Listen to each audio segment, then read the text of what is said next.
Narito na naman ang mainit na balita mula sa mundo ng politika. Umiinit ang balitaan sa Senado matapos ang mainit na pagtatanong ni Senator Rodante Marcoleta kay Justice Secretary Boying Rimulya. Ayon sa mga ulat mula sa hearing, tila naging matindi ang palitan ng salita at ilang senador at manonood ang napalingot sa tensyon ng usapan. Mabilis namang kumalat online ng clips at feedback ng publiko tungkol sa sagupaan na naging sentro ng diskusyon sa social media. Sa gitna ng talakayan, iginiit umano ni Marcoleta na may mga irregularidad at usaping hindi pa nalilinawan sa pamamalakad ng Department of Justice. Dahilan upang maging mas agresibo ang kanyang pagtatanong. May ilang nagbansag na tila pinagpiestahan ang kalihim sa Senado dahil sa diretsahang estilo ng kongresista. Gayunpaman, nilinaw ng ilang legal experts na normal sa mga hearing ang masinsinang interogasyon lalo na kung may isyong nais liwanagin. Kasabay nito, may mga paratang na lumutang online tungkol umano sa katiwalian. Subalit hanggang sa ngayon ay wala pang inilalabas na opisyal na dokumento o konkretong ebidensya na nagpapatunay dito. Ayon sa opisina ni Rimulya, handa umano nilang sagutin ang lahat ng katanungan at magbigay ng mga papeles kung kinakailangan. Patuloy namang nananawagan ng publiko para sa transparency at patas na proseso sa nasabing imbestigasyon. Sa ngayon, nananatiling bukas ang imbestigasyon at hinihintay ang susunod na pagdinig upang malaman kung may ilalabas bang final na findings o resolusyon. Hangad ng publiko na malinawan ang mga aligasyon at maipakita ang totoong pangyayari sa likod ng kontrobersiya. Patuloy naming babantayan ang takbo ng mga pangyayari sa Senado para sa balitang sigurado, beripikado at hindi haka-haka. At yan nga ang mga balitang ating pagkakatutukan at kung bago ka pa lamang sa aking channel ay huwag kakalimutang mag-like, share and subscribe para updated ka sa mga bagong balita dito sa Tatak Pinas.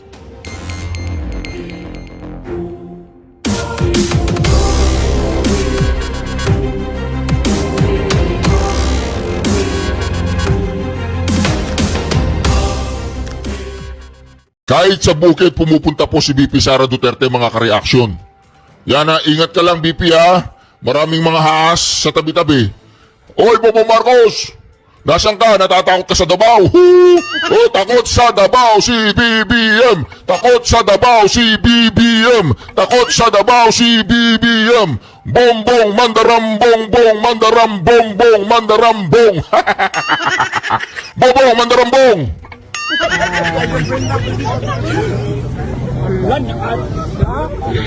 Hi po! Nakabot ka dito pa rin. Ito gata yung bigo. Isukat may kaglinom sa turil ha? Oh my God. Doon mo dito! Nagkurug-kurug ko ha. Guwapo ka Chalo. Thank you so much! Wala kita sa ramo. Bye-bye! Bye-bye pa! Yay! Nakababay ko sa iya. Bye pa! Kurug-kurug akong kamot. Kurug-kurug akong kamot. Animal gatay. Hi! Sige, unahin na muna natin siguro yung mga biktima ng mga sakuna. Sa ngayon, bigay ko yung mga comments ko sa mga susunod na araw. Kailangan natin maki-empathize and maki-empathize sa mga nabiktima ng lindol at mag-sympathize doon sa mga namatayan.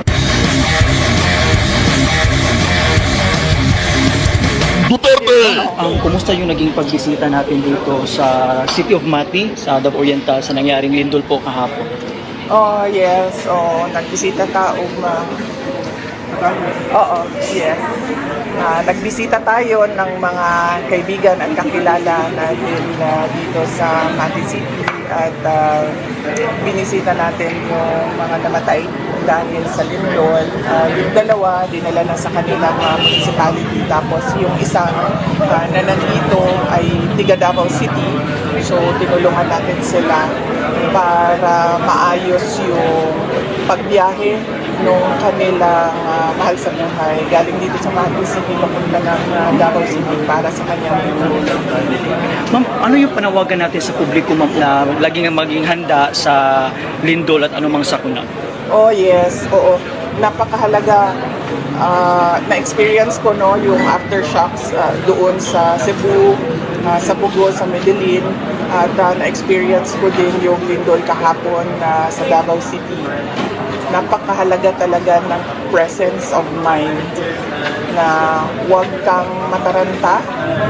Mahalaga na maalala mo yung duck, cover and hold, at kung pwede nang tumayo para lumabas, kung safe na tumayo, lumabas, ay lumabas kayo sa open area, open space. So mahalaga talaga yon na hindi mo makalimutan kung ano yung mga dapat mong gawin pag nandyan na yung lindol.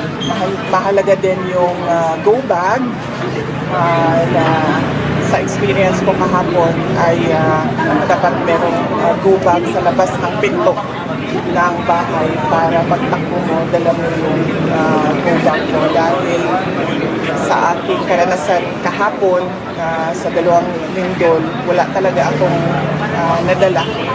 Kahit cellphone ko, hindi ko na siya nadala nung paglabas namin, takbo namin palabas ng bahay. Tapos nangailangan ako ng towel doon sa labas at wala akong kahit anumang gamit na na magamit doon sa labas sa open space. So napakahalaga ng go bag na yun na nakalagay doon yung mga posibleng kailangan ninyo kapag kayo ay lumikas dahil sa lindol.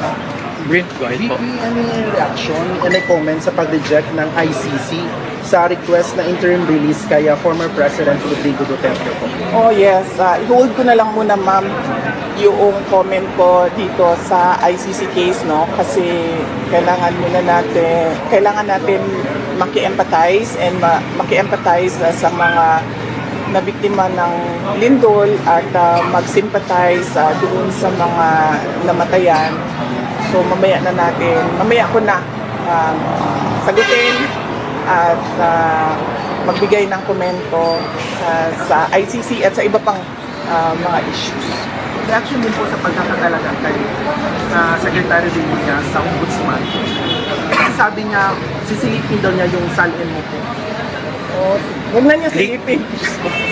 Huwag na niya silipin, no? Ilagay na niya sa harap niya at pag-aralan na niya ng maayos kung ano man yung gusto niyang gawin. Ipagpasa Diyos na lang natin siya at kanyang mga gagawin bilang ombudsman. Pabor ka ba na talaga siyang ombudsman sa kanyang pwesto ngayon? Kung ako ang presidente, hindi siya ang i-appoint ko ng ombudsman. Pinarelieve din si Colonel Lachita. Oh yes, oo, nagbigay na ng statement ang Office of the Vice President regarding sa relief ni Colonel Raymond Dante Lachita. May plano ngayon ng House of Representatives na ibalik doon sa 2025 budget mo na 700 million ang OVP dahil sa hindi pagdalo mo doon sa plenary po. Anong comment mo? Sige, i-postpone ko na lang muna ang comment ko sa budget. Hindi naman na mahalaga yung pera sa panahon ngayon dahil ang mas mahalaga ngayon ay yung maibsan yung lungkot, yung takot ng mga tao dahil sa mga pangyayari na lindol, pagbaha, bagyo. Bipilas na lang. Kumusta si former President Rodrigo Duterte? Kailan kayo huling nag-usap at anong napag-usapan niyo? Sige, unahin na muna natin siguro yung mga biktima ng mga sakuna. Sa ngayon, bigay ko yung mga comments ko sa mga susunod na araw. Mensahe na lang po sa mga affected residents po ng lindol dito sa Davao Region. Yes, oo. Sa mga kababayan namin na apektado ng malakas na paglindol dito sa Davao Region at sa iba pang mga lugar dito sa Mindanao, kasama na rin yung mga naapektuhan ng lindol sa Baguio at sa Cebu. Napakahalaga talaga, ulitin ko, na yung presence of mind kapag nandyan na nangyayari na yung lindol, huwag natin kalimutan yung mga itinuro sa atin ng ating mga disaster councils at napakahalaga ng ating go bag na nandyan nasa labas ng pinto or nasa labas ng bahay para pag likas natin ay mahila, dira nato siya dayon, madala nato. Okay, thank you. Thank you, ma'am. Grabe po itong mga reporter, mga reaction, nagkakalindol-lindol na. Ang tinatanong pa nila, puro pamumulitika. Hindi nila itanong paano makakatulong ang taong bayan na saan si Bongbong Marcos na nagtatago. Mga reaction ha, ang mga ganitong video kailangan po ninyong i-share sa inyong Facebook page para po kumalat at marami pa po tayong maabot kasi mga kareaksyon. Ang labanan po ngayon sa social media, mga kareaksyon. Marami po mga bayarang vlogger ang ating mga kalaban kaya panawagan lang natin lahat ng mga mapapanood ninyong mga social media DDS vlogger na gusto ninyo, i-post po ninyo sa inyong mga Facebook page. Yung mga ayaw ninyo, wag nyong i-post. Simple lang naman, di ba? Ayaw mo nga, paano mo i-post? Naglabas ang itong nagpapanggap na independent... sorry po. Sorry po. Grabe naman siya nagpapanggap. Ito pong Independent Commission for Infrastructure. Naglabas po ng, anong tawag nila? Immigration Lookout Bulletin Order. Request po ito. Okay, sige. Kay dating DOJ Secretary Remulla. Sila ay Okay. lumiham. Sige. At nandoon ang pangalan ng mga gusto nilang isama dito sa ILBO. Sige po. So, meron po naman tayong importante mga paalaala. Yun daw pong Independent Commission Infrastructure, naglabas daw siya ng lookout order. Lookout, yung titingnan mo lang umaalis na. Titingnan mo lang tumatakas na, lookout lang eh. Hindi sila naka-hold. Pwede silang umalis, naka-lookout lang. Unahin po natin to. Paano ho ba ang implementasyon nito? Ano ba kabuluhan nito? Ano ba kahulugan nito? And later on, kasi meron tayong 6:30 po na mga balita, papaliwanag po natin itong isyong ito ng ICI na hanggang ngayon po ay matigas pa rin sa pagsasabi na hindi kami, Secret pa hindi rin kami ito. bibigay sa kagustuhan ng nakararami na gawing public hearing ang ginagawa namin pagdinig dito. Matibay po ang kanilang hindi paninindigan, ang kanila pong desisyon. Alright? Dito po sa usapin po ng secret, ng patago, ng palihim, na kanila pong ginagawang mga pagdinig sa sinasabing umano'y pangungulimbat nitong pagkarami-raming mga taong gobyerno sa pakikipagsabuatan ng mga ilang pribadong individual at mga kontratista. Okay, 17 minutes after 6 o'clock in the morning, hatid sa atin yan ang Uy, marami yan. Baka naman kayo pa matakot. Ang mga bali-balita natin ay may mga may mga tinatakot. Ba't kayo matatakot? Di ba? Saan ba naman nakakita ng bahay? Ikaw na pinagnanakawan, ikaw pa tinatakot. Di ba? Baliktad kasi dito. Okay. Oo. Sige. Ganun na yata talaga dito. May mga natatakot sa Bulacan? Oo. Meron lang mga yung mga sinasabi May na... alam ka na hindi ko alam.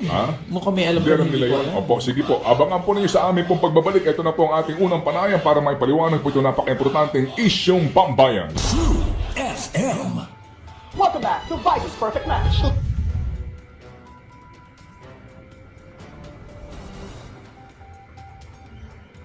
And hindi pa nga po pwede ang whole departure order. Yan din ang explanation sa akin dito ng aking partner na si Boy. Boy, kanina. Wala pa po kasing kaso. So hindi pwedeng whole Ang departure. makapaglalabas lang po ng whole departure order ay ang courts. The courts. Other than that, hindi na ho pwede. Not anyone. Yan po'y bahagi po ng due process ng ating pong legal system, no? Sige, igalang po natin yan. Pero sa punto po naman, mga kapatid, no, ng pag-aalam kung nasan ba halimbawa itong si Zaldico. Kung gugustuhin siguro ng gobyerno, magagawa nila. Kasi, hindi ho ba, yung power ng executive dito, yung power ng secretary, pag pinag-usapan natin intelligence, sino ba may pinakamalaking intelligence man? Yang bang PNP may intelligence man? Meron. Yang bang AFP? Meron. Yang bang DOJ? Meron. Yang bang NBI? Meron. And of course, the Office of the President. Di po ba? So kung, sabi ni Ma'am Dana, pwede ma-monitor yun among them. Sa mga, kaya nga naalala mo, meron excuse me po, yung passport na may punit, naalala ho ninyo, na hindi pinasakay. Naalala ho ninyo Oo, yun? yes. Senior citizen yan. Opo. Kasi po, ang sinasabi, doon sa immigration sa kanilang counterpart, tinanong nila yung patakaran doon. Yun po yun eh. Immigration to immigration. Opo. Yun po napakasimpleng bagay.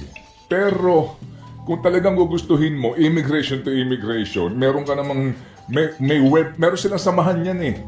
Ng lahat ng immigration bureau sa bakit? Laban sa terorismo. That's number one. Laban sa terorismo. Number one po yan. Pangalawa po, ito pong sinasabi na human trafficking. Say goodbye to Slack because chat's here and it's inside ClickUp. Everything you need in chat is here. Like your DMs and even your channels. But there's a ton more you can do. Chat conversations can lead to so much. Kaya ho sila may samahan. Meron silang organisasyon. Nagpupulong sila madalas yan. And of course, the Interpol.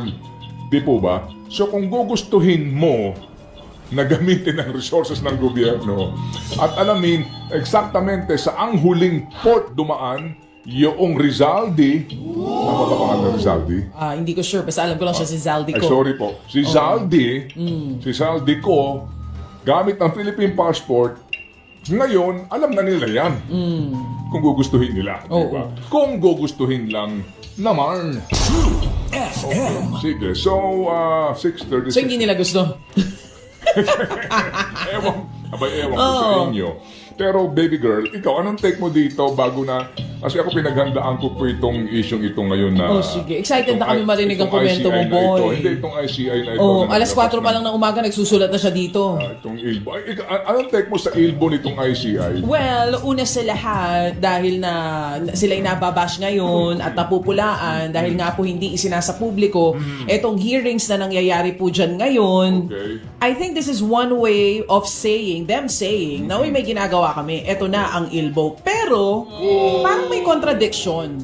Kasi ayaw nilang isapubliko yung hearing dahil sabi nila, ayaw nila ng trial by publicity. Ayaw nilang magamit ng kung sino man yung komisyon for political leverage at kung ano-ano pa. Pero dito, sa ILBO, nilabas naman nila yung pangalan na mga gusto nilang ipa-look out sa immigration. So parang, that's also them saying na ito yung mga iniimbestigahan namin sa ngayon. So what's the point and sense of not making the hearings public kung pag naglalabas naman kayo ng mga ganitong papel, nandun din naman yung pangalan ng mga iniimbestigahan. Hindi, wala namang question. Parang for me, it's a contradiction. Kasi alam na rin naman ng tao kung sino-sino yung involved. Wala namang... Ang inaantay na lang natin, pruweba at iba pang mga patunay. Hindi ba? Kasi nga, meron tayong due process na tinatawag. So for me, kung naglalabas naman ng listahan ng mga pangalan, dahil nandiyan na nga yung kailangan for ILBO, di sana sinikret din nila yon. Di rin nila sinapubliko yon. Shinare nila yon eh. So sana share na rin nila yung hearings. Yun lang ang sa akin Ako lang yon. Ako lang naman ito. Sino ba naman ako para pakinggan nila? Kasi nga concern nila yung public perception. Kaya ayaw nilang mapulaan agad ng publiko kung sino man ang iimbestigahan. Pero, I mean, alam na ng tao, nagkaroon na ng Senate Blue Ribbon committee hearing about this. Ano pa bang mababago kung makikita natin yung investigasyon na ginagawa nila? Kung gusto nilang maalis yung ideya o muni-muni sa mga tao na hindi sila patas, hindi sila transparent, isa publiko nila yan. Yun lang naman po, Your Honor. Yun lang naman po ang sa akin, Mr. Chair. Because again, secrecy versus accountability and transparency. Alin ba doon ang importante? Lalo pa sa panahon ngayon na hindi na naniniwala ang mga tao na nagiging independent at patas ang ICI kasi hindi nga natin alam kung ano ang nangyayari. So for me, it's a contradiction. Na bawal makita yung hearing pero nakikita naman natin yung pangalan ng mga involved. Yes, Your Honor, ikaw na po. Ay, pwede na ba ako? Sorry po. Sorry, boy. It's your turn, boy, to shine. Wala lang. Yun ang naisip ko kanina. Ako nakatulog ng mahimbing eh. Dami ko na panaginipan. Yung mga nandun sa listahan. Abangan na po ninyo, News 5. Yan po ang sinasabi natin mga kareaksyon. Ayaw po nilang ipakita ang mga magnanakaw Gusto nilang itago ang investigasyon. Gusto nilang sarilinin yung mga impormasyon at mga ebidensya. Utos siya ni Bangag. Hoy, BBM, panoorin mo to. Nako, si VP Sara po mga kareaksyon. Pinagkakaguluhan po siya sa mga lugar kung saan lumindol at pinupuntahan po niya baryo-baryo. Hindi po bayan-bayan, baryo-baryo ang pinupuntahan ni VP Sara Duterte mga kareaksyon. Habang itong si BBM may duwag, natatakot at hindi makarating ng Davao. Isa kang duwag. Baka babangag-bangag yun oh. Hoy BBM, ba't hindi ka makarating ng Davao? Takot ka! Takot ka sa mga Davao sa ginawa mo sa Pangulong Duterte? Panoorin po natin, itatranslate po natin ito sa Tagalog. Gaya ito po.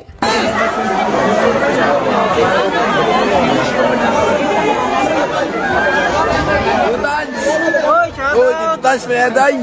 Pagpumata. Ayun po si VP Sara oh. Ganito sa kadaling isa. Ayan po mga kareaksyon, papasok po si VP Sara mga kareaksyon. Papasok siya, nagkikita po natin siya, nasa gate po siya mga kareaksyon. Lilitan ko lang ang aking ililipat ko na lang dito. Hindi, dito na lang, yan. Lilitan ko na lang ang pogi kong video, yan. Mga kareaksyon, ayun po si VP Sara, nakatalikod po. Nakahawak po siya dun sa may parang bakal. At aakyat po yata siya sa may gate. Diba? Ayan po mga kareaksyon si VP Sara. Ayan, nakikita po natin siya mga kareaksyon, yung kanyang security guard ng Balbasarado. Ayan, ayan po mga papakit na po siya sa stage. Ayan po, ayan. Ayan mga kareaksyon, ay ingatan po ninyo ang ating VP Sara. Ayaw po natin siya mapahamak. Ayan po mga kareaksyon. Ayan na, ayan si VP Sara Ayan na po mga kareaksyon, napakaganda po ng ating Vice President mga kareaksyon. Ayan po. Tatagalugin po natin lahat po ng kanyang sasabihin Ayan, aakyat na po siya at magsasalita na po mga kareaksyon. Ayan. Makbang na po siya doon sa may agdan. Ayun. Tinapik ni nung lalaki yung babae, crush niya siguro yun. Ayun mga kareaksyon, ayan. Medyo natagalan si VP Sara, siguro marami yung nagpapapicture. Ayan po, habang si BBM ay naduduwag at natatakot sa mga taga-Davao sa ginawa niya sa Pangulong Duterte sa pagpapadala niya sa dahig at kahit kailan hindi na siya makakahapak sa lupain ng Davao si Bongbong Marcos. Takot Duwag. Hindi lang bangag, duwag pa. Ayan mga kareaksyon, ayan ayan diba? Ay hindi bangag. Pakitanggal po yung bangag sa recording of the legislation. Hindi daw po bangag si Bongbong Marcos, fake news daw po yun. Hindi bangag, okay, corrected. I stand corrected. Pakitanggal po yung bangag sa sa Malacanang. Ayan mga kareaksyon, ayan si VP Sara. Duterte! Duterte! Duterte! Duterte! Ayan, kumaway po, kumakaway si VP Sara. Itatranslate po natin lahat na sasabihin ni VP Sara. Ayan, meron po siyang listahan. Inday Sara, maayong hapon sa inyo. Sabi po niya, ako si Inday Sara, maayong hapon.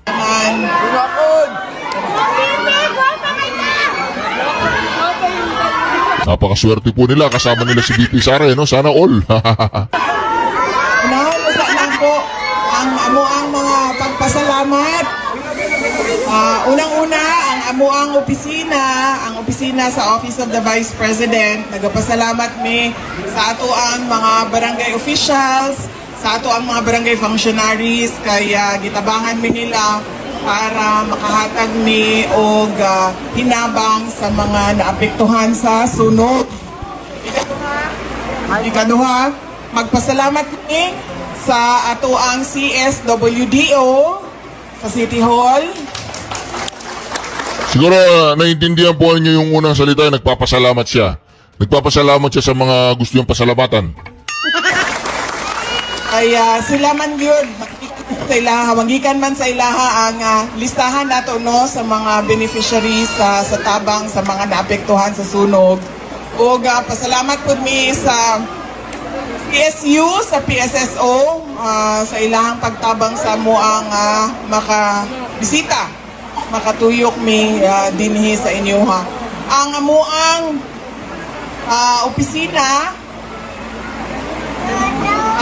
opisina, gamay lang ni kaayo, mga naalang mi sa 200 plus kabuok na mga personnel namin napulo ka satellite offices. Doon namin isa sa Southern Mindanao. No, naintindihan po ninyo, sabi po niya, si Bongbong Marcos ay takot na takot pumunta ng Davao. Dahil pupunta siya dito, nagpadala siya ng tig 20 pesos na bugas o bagas. Di po ba mga kareaksyon? O nawala po ako ha, nawala ako. Tuloy, TVP Sara. Na dinhi sa Davao City. Kung unsa man ang amuang matabang,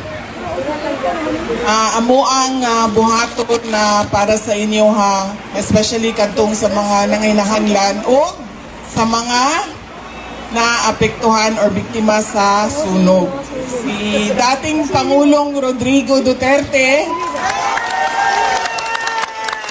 Narinig lang nila yung dating Pangulong Rodrigo Roa Duterte pumalakpak. Paano ka pupunta ng Davao, Bongbong Marcos, at aharap sa mga taong ganyan kung alam nila na... Wala! O, pustahan tayo, hindi pumunta ng Davao si Bongbong Marcos, o. Hindi pupunta ng Davao yan. Kukuyugin siya doon. Bibi, yan pala, bibi. Bumaba ka na sa Malacanang, oy. Wala ka na silbi dyan. Pakishare po sa Facebook page nyo itong video na ito, mga kareaksyon, ha. Para naman kumalat. Kasi kailangan po natin magipaglaban sa social media, ha. Kasi ang mga kalaban natin, mga bayaran.